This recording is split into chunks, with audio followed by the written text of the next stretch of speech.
Meet your new best friend, Black and White. Unlock the power of nature with up to 3 times more whitening actives and sun protection. For naturally whiter skin, it's truly a beautiful new you. New Black and White. Start something beautiful.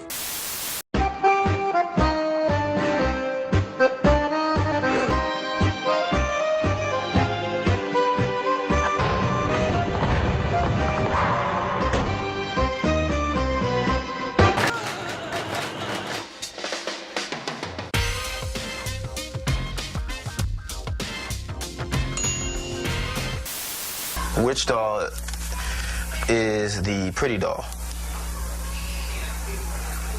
Which doll is the nice doll?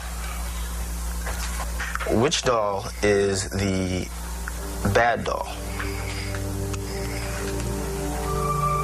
Which doll is the nice doll? And which doll is the bad doll? And why is that doll pretty? Because she's white and he has 2 eyes. Which doll is the ugly doll? Why is that doll ugly? Because he's black. And can you show me the doll that is the nice doll? And why is that the nice doll? He's white. Why is she the bad child? Because she makes fun of everybody else's skin color. Yeah, that one. Which one? This one. Why do you want that skin color? Because I don't know. I don't know. Not sure. How about you? Why do you want that skin color? Because it looks lighter than this kind, because this looks a lot like that one. Mm-hmm. And I just don't like the way brown looks, because the way brown looks really nasty for some reason, but I don't know what reason. That's all.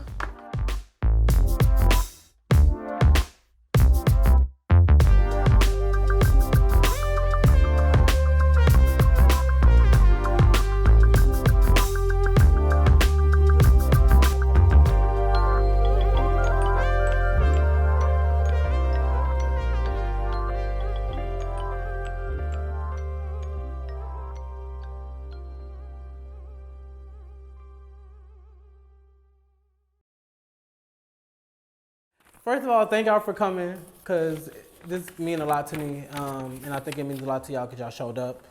But I think we live in a time where there's a lot of judgment and like discrimination going on, and not just with like outside of our race, but like even within our community, as far as like colorism and, you know, the black body image and all that stuff. How can any of you like define like what colorism is? Colorism is a self-destructive system of hierarchy in a race. It's the biasness of different shades. A bias between 2 skin tones. Right. So it's like being prejudiced towards like a skin tone. Or being favoritism to a certain color. Favoritism to a certain color. Yeah, certain color, skin tone. And it happens in the black community mostly, but it happens in every culture, all over the world. But like, how would you define like body image? Body image is how a person perceives themselves as well as how society perceives that person or a group of people. I would say that for me, body image is like what someone identifies with, how they see themselves, but then also how society sees them as well. Tall and big, big and short, thick and skinny, slim and thick.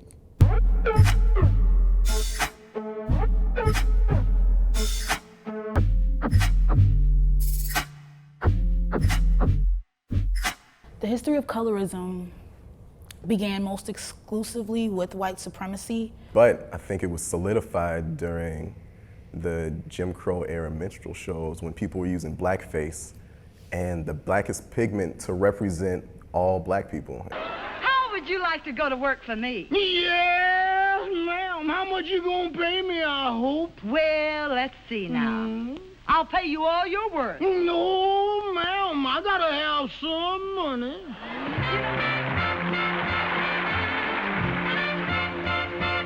And so they were, being very animated and real slapstick. And this is how people started to perceive all black people because this is the only representation that they saw. Colorism stemmed from Willie Lynch. So basically what he wanted to do is not have a revolution. And so he came across this idea of, why, let them group together to fight when I could, make them fight and not like each other. Excuse my term, but you had field niggas and you had house niggas. And the house niggas were always the lighter ones, and they were looked as better than darker skin tones. So the master would put them one against one another to create tension within the African American race. Like if you remember your history books, or like you can see just like how even how slaves were auctioned off, women were naked and they were just placed there to just be gawked at. Especially in this country, for a while there was a traveling exhibition of a black woman's dead body because she had curves that white people had never seen before. Yeah. Like, what was her name? Like Sarah Bartman, I think it was? Yeah. She was pretty much put on display because she had a large butt. Yeah, like in a circle. It was, people were just looking at her and like. Since then, people have seen the black body as almost an exhibition or a form of domestic Orientalism.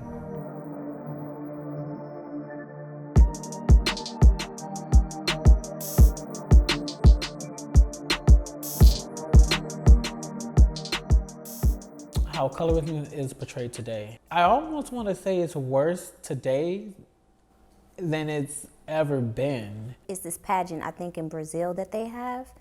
And finally, a darker complected Brazilian woman won the pageant.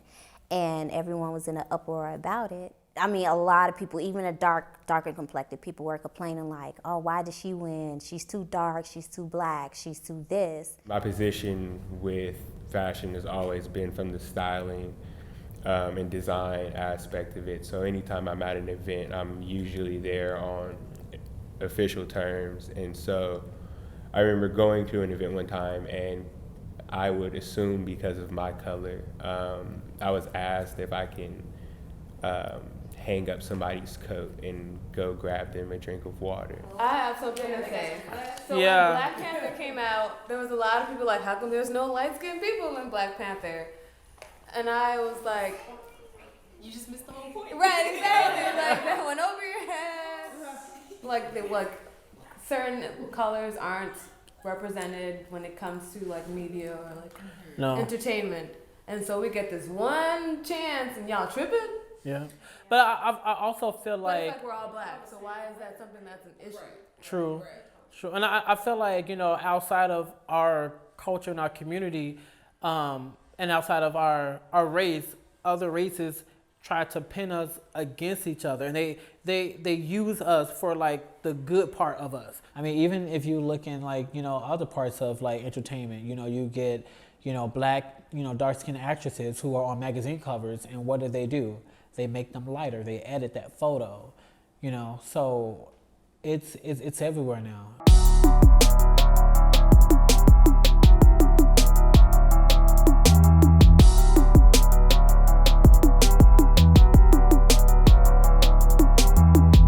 One of the earliest memories of colorism I had was in the 7th grade. We were getting ready to do a show and tell, and a Mexican boy cut off all the lights and said, "Oh my God, where are you?" I've had people date me just because I'm light skinned. I remember walking into a Walgreens. It was a summer day. I was like maybe 17, 16. It was hot outside. And I was like, okay, I'm gonna get something to drink. And I'm with my dad. So as we're walking to the back, one of the coworkers who happened to be African American, he approaches us and he goes, I'm not accusing you of anything. I know you're not. He was like, but they actually told me to come back here and make sure you guys wasn't stealing. It's the stigma, It's not necessarily like people. I mean, of course, I think it's the lack of education. You know what I'm saying? because of the stigmas that like African American people have. With being a dark-skinned man comes a lot of weight that I have to carry every single day that I walk outside of my house. People are gonna automatically think I'm angry. People are gonna automatically think I'm gonna steal. You know, it's just the mindset, that mindset that people have. My brother's actually always talking about team light skin and team dark skin, and they're a lot darker than I am. So every time I go over, I start talking and say, "Dang, you talk white. You're so light skinned." I was little. I don't know how little, but I remember we was in the grocery store. Aldi's. I remember that. And this white lady, she just kept staring at me. And I have a sister that's darker than me. All my siblings are darker than me. And she just kept staring at me. And I'm like, "What the fuck is she staring at?" But she said to my mother, she's like, to be black, she's the prettiest little girl I've ever seen. That shit stuck with me. In my childhood, for a while, I was way lighter than what I was. I would get bullied a lot because I was very light, saying like I'm not really black, I'm white. I was adopted, you know, my family is not my real family. They just took me in because my white parents didn't want me.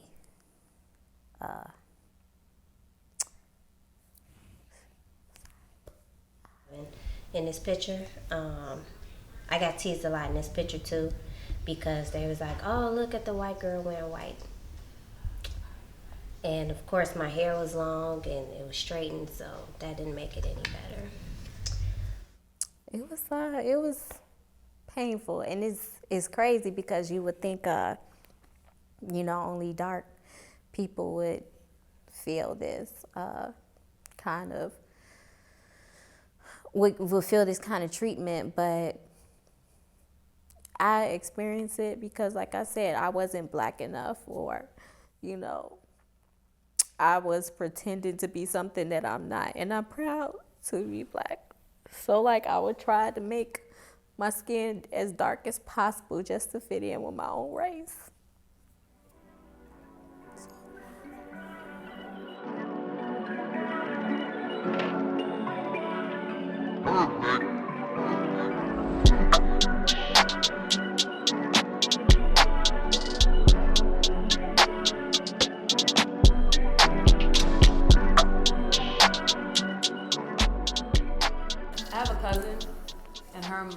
So I'm Nigerian, and they're known for bleaching or lightening their skin via lotions.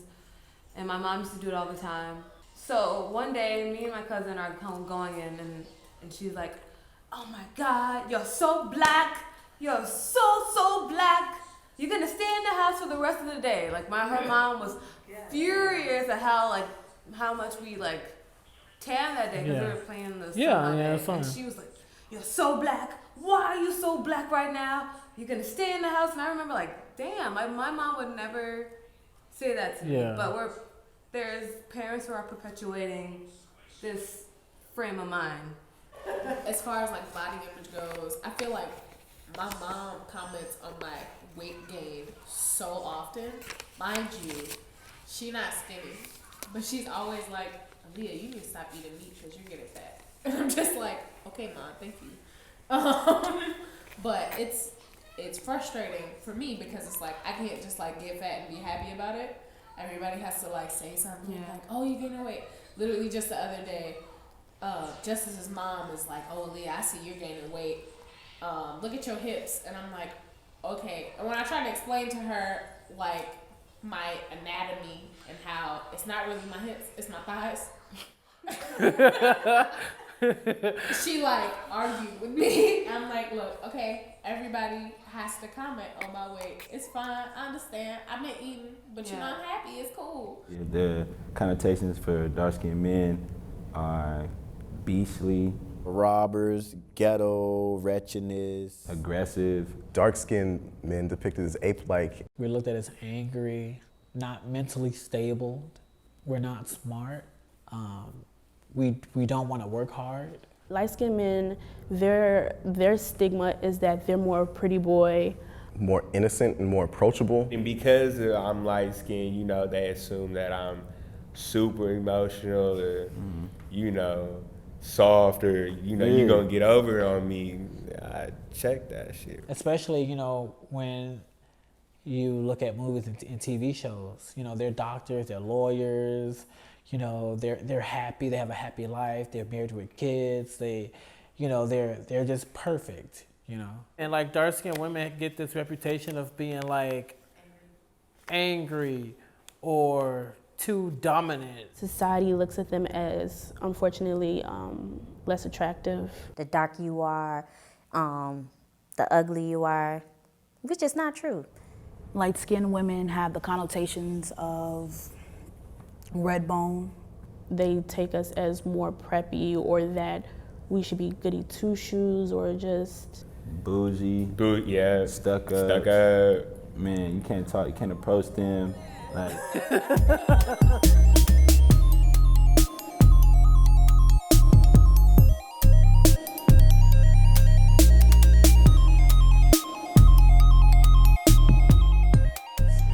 It's not just about black people at the end of the day. It's like, it's a, what'd you say, the brown paper bag test? If you're lighter than that, good. And they don't know, people don't know whether you're black, white, Even Mexican, in China whatever. and Japan, like they seek to be pale. Old school, like Asians back in the day used to carry around umbrellas.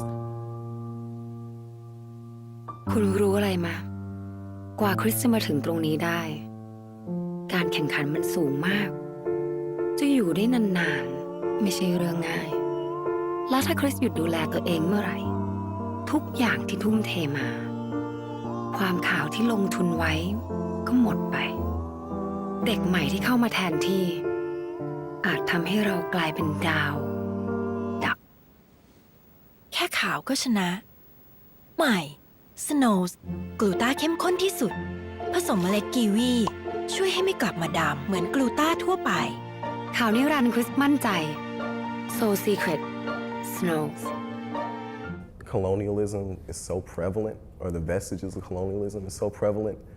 Every culture that was affected by white dominance during that era experiences colorism. And for example, Mindy Kaling, when she started in the office, was very dark. However, now she's a lot lighter. Or a lot of people use the argument that Beyonce lightens herself or lightens her hair, or lightens her appearance so that she can be more widely accepted by a white audience. And in Asian countries, people use skin lightening creams so that they can be more like the Polish women, or more like the European women that offer a standard of beauty in Asia. In other countries, you know, African American people or dark people, they use bleaching creams to bleach their skin and to be lighter. And they promote it like openly. Like they openly promote it, you know, in other countries like Africa. Like they have billboards like promoting like skin bleaching and bleaching creams, which is like unheard of, because you would think Africa, like that's why you celebrate your darkness and your blackness. I have seen a clip. I think her name is Amara La Negra. I think that's her name. And Young Hollywood. Let's say we were actually to take off some and do a record, right? And I'm like, yo, I need you to look a certain way. What would a certain way look like? Like what do you have in mind? What would you A little bit more Beyonce, a little less Macy Gray. You can see Beyonce just like this, Soul Sister, the same way you can see her come in a beautiful gown, elegant, breathtaking. So I can't be elegant if I have a fro? Is that what you're saying?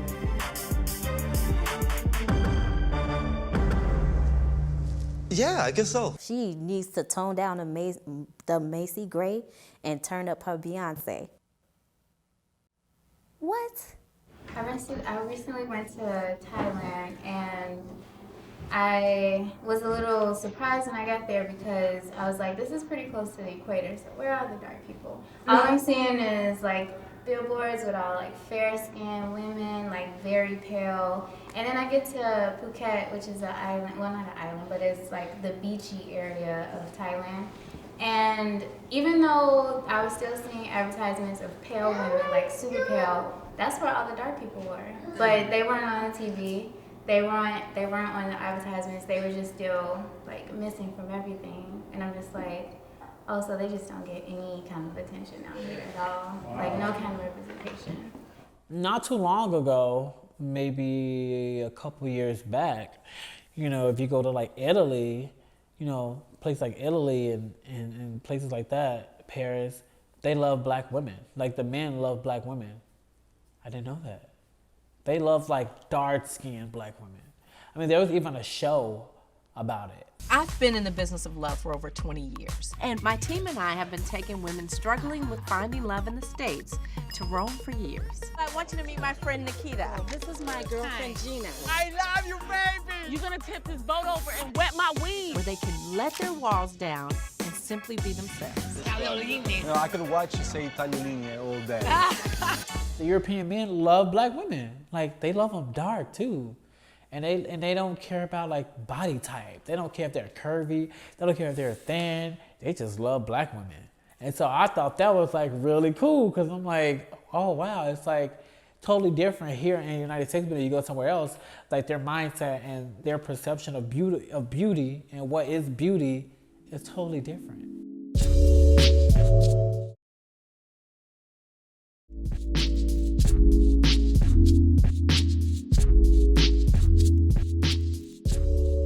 Like, I feel like just talking about it is a big deal because before this, like, I've been around a bunch of different people because I know so many people. And like every time like we talk about some deep things and like serious things and fun things.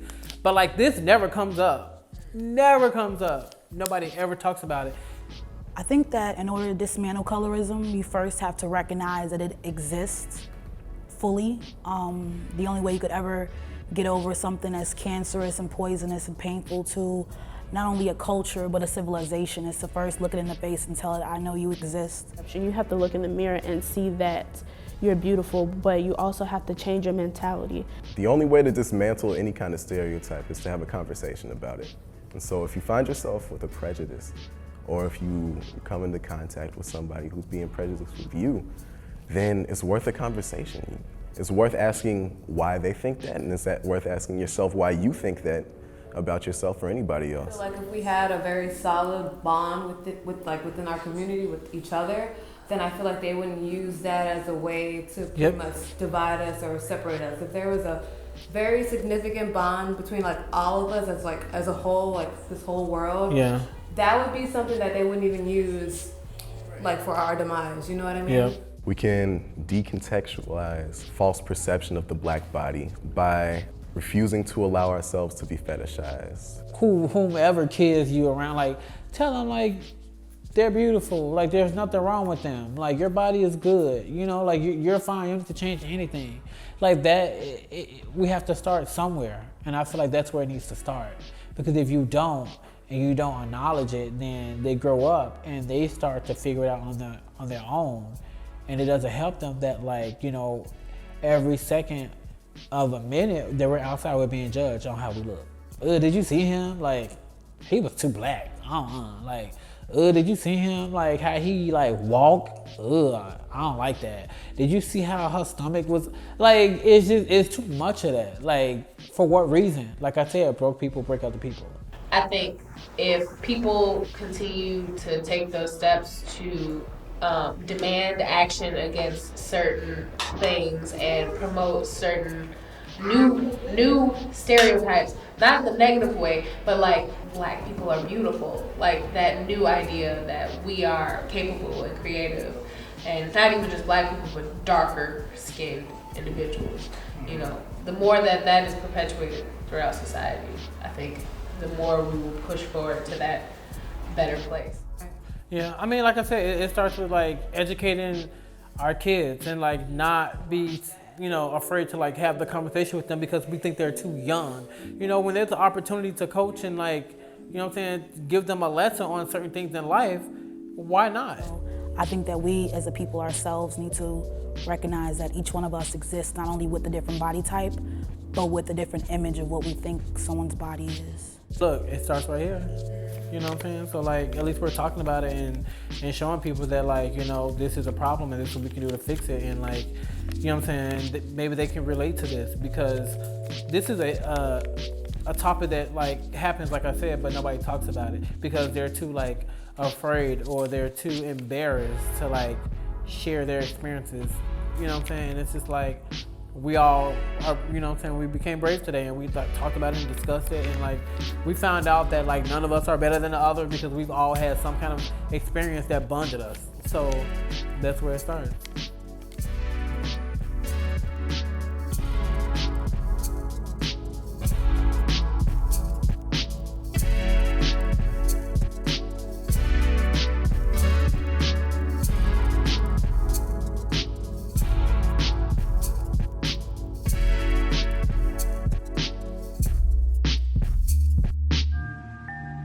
Before I could ever appreciate the beauty of my body, I had to first recognize and understand what lied deeper. The shadows of my ancestors were pure in shape and hue. Well, it isn't just beauty in the eye of the beholder, it's beauty in the eyes of God. So every time I look in the mirror or in any reflective surface, it's sort of like I fall in love all over again. I love the deepness of my skin tone. I love the curve of my lips. I love the fact that my features were once mocked and ridiculed, and now they're the latest fashion statements from the privileged and elite.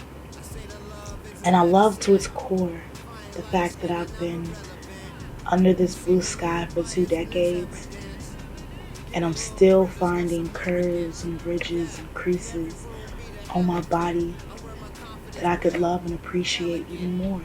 My opinion on my complexion and my self-identity as a black man have changed as I have. The more I love myself, the more I love every element of my being. A big part of me is my complexion and is how I look. The more I embrace myself, the easier it is to love everybody else, especially the people in my own community. Not too long ago, I was distracted by all of the opinions that were projected on me by people who fell victim to an ideal in a society where blackness was less than or otherized. And the more I look inside of my own opinions and respect my own thoughts, I find that I disagree with everything that has been taught to us. And I agree more with the people who love themselves and love me for who I am. And so as I love myself, I find that there's clarity and there's ease in celebrating my blackness and everything that comes with it. I love my skin. I love everything about my skin. I love the shade of brown that it is. I love the way it is not all one tone, but it has many different aspects about it. I think that my skin color is something to be appreciated, it's something to be loved, and I feel that way about other skin colors as well. I think that really dark brown people are beautiful, really light black people are beautiful, and it is something to be appreciated. I think that there are different types of bodies, there are different types of skin tones and different types of people, and these are all things that need to be loved. Ultimately, we are all made in the Lord's image, so who are we to decide what is the most beautiful when the Lord sees us all as beautiful, right? I think that cherishing and respecting one another is something that's important. Appreciating the things that we see around us is important, and it is best to love yourself, have confidence in yourself, and appreciate the things that you were blessed with. Skin, body, it doesn't matter. Hi guys, this is Kellee, and I am comfortable. I am in love. I am comfortable with my body image. I am comfortable with who I was born to be, like the skin tone that I was born in. Like, I am comfortable with everything that has to do with Kellee. It's like whatever has to do with me, I love it, I'm comfortable with it, and I support it. I had to grow to love my body type because I was always been smaller, always been skinnier, always had a fast metabolism, so I always been smaller than everybody. So it was a thing of like, damn, like, see everybody gaining weight, you know, being fit and everything. I was always a stick. So, I mean, just had to learn to appreciate it and appreciate that I do have fast metabolism because a lot of people don't. So it's a blessing and a curse. You always want what you don't have. But I definitely appreciate my skin tone. Like, I wouldn't trade. I wouldn't want to be any other ethnicity than black. Yeah, we go through a lot. Yeah, we struggle. And yeah, we have hard times and hardships and all that. But we are kings and queens. We come from royalty. We come from something. We just got to get back to that. And it starts with our community. We got to appreciate each other more and treat each other right. There's no reason to hate on the next man. We need to uplift each other. Because, I mean, every other community, they definitely help each other out a lot more. And they invest their money into their own community way more. In the black body image, it's beautiful. We are kings and queens. We are destined for greatness. We are royalty. So you should be treated like that and keep that standard. Don't let anybody not treat you how you're supposed to be treated.